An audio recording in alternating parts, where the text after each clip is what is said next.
Bonjour, c'est Michel Couache, conservateur et entomologiste au Muséum des insectes du monde de Perruy dans les Alpes d'Haute-Provence. Aujourd'hui, je vous propose de vous amener à la rencontre des Anthidiums.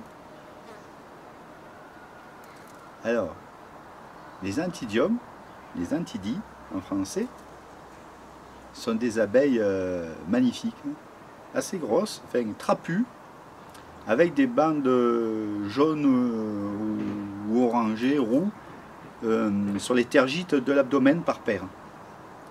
Voilà, vous allez très vite voir sur le film.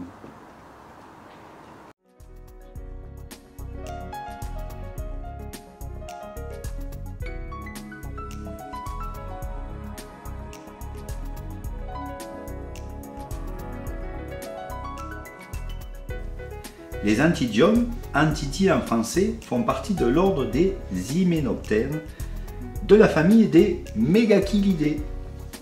Ce genre comprend plus de 200 espèces dans le monde et 14 espèces en France. On distingue deux groupes, les Anthidies cotonnières, qui bâtissent leurs cellules avec des poils de végétaux, et celles qui, pour cette opération, utilisent de la résine, les résinières. Ce dernier groupe ne compte que 2 espèces en France. Elles ont des mandibules sinuées pour tapisser leurs cellules avec la résine. En général, les représentants de ce genre ont une forme trapue. La plupart du temps, ils sont peu velus. Des taches jaunes, blanches ou rousses sur l'abdomen leur donnent une certaine ressemblance avec les guêpes. Les femelles nichent dans les cavités dans le sol, dans le bois, dans des galeries creusées par des insectes xylophages et les creux des murs. Certains nichent dans des coquilles d'escargots. En France, seulement 2 espèces nichent dans les coquilles. On peut les observer de fin juin à septembre. Alors, pour construire leurs cellules, les abeilles cotonnières utilisent les poils blancs de diverses plantes. Dans le jardin du Muséum des insectes du monde, il s'agit de poils d'oreilles d'ours. Cela peut être sur de la molène, etc. Elle racle avec ses mandibules denticulées pour carder la plante et récupérer les poils de végétaux et les apporte au nid sous forme de boulettes.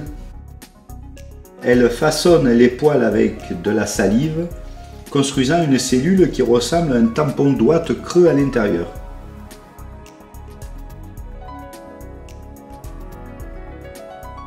On peut voir ici l'intérieur d'un tube d'une Anthidie cotonnière avant l'éclosion. De chaque côté, ce sont des tubes d'osmie. Donc on voit bien le tampon de ouate. Voici le même intérieur après l'éclosion. On voit bien l'entrée du nid. Et là, il s'agit d'un cocon où la larve se transforme en nymphe puis en imago. Donc voici l'imago. Il s'agit d'un mâle, on peut voir ses crochets au bout de son abdomen. Le pollen est récolté sur diverses plantes, surtout sur les fabacées ou sur les lamiacées. Pour approvisionner la cellule, l'abeille commence par entrer la tête la première avant de déposer le nectar qui se trouve sur sa brosse ventrale, en glissant son abdomen dans la cellule. Elle resserre les bords de l'entrée avant de partir afin que son contenu échappe ainsi aux prédateurs. Elle construit ainsi plusieurs cellules à la suite suivant la longueur qu'elle dispose. Quand elle a terminé sa construction, elle va chercher de petits cailloux et des débris pour fermer l'accès au nid. Alors les mâles ont des crochets terminaux sur l'abdomen qui peuvent lacérer les ailes des insectes venant sur leur territoire, qu'ils s'empressent de faire partir.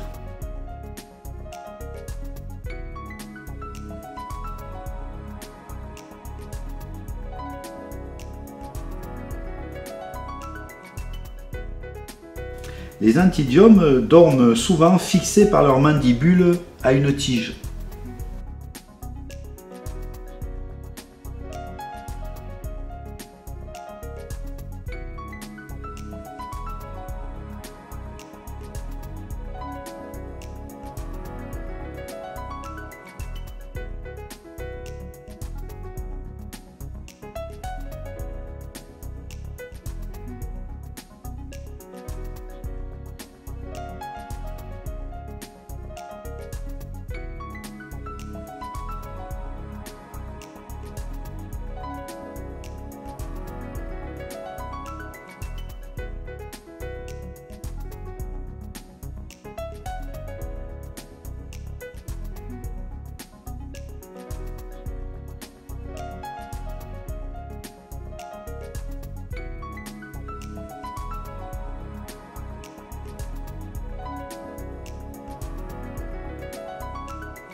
Voilà pour les antidiomes.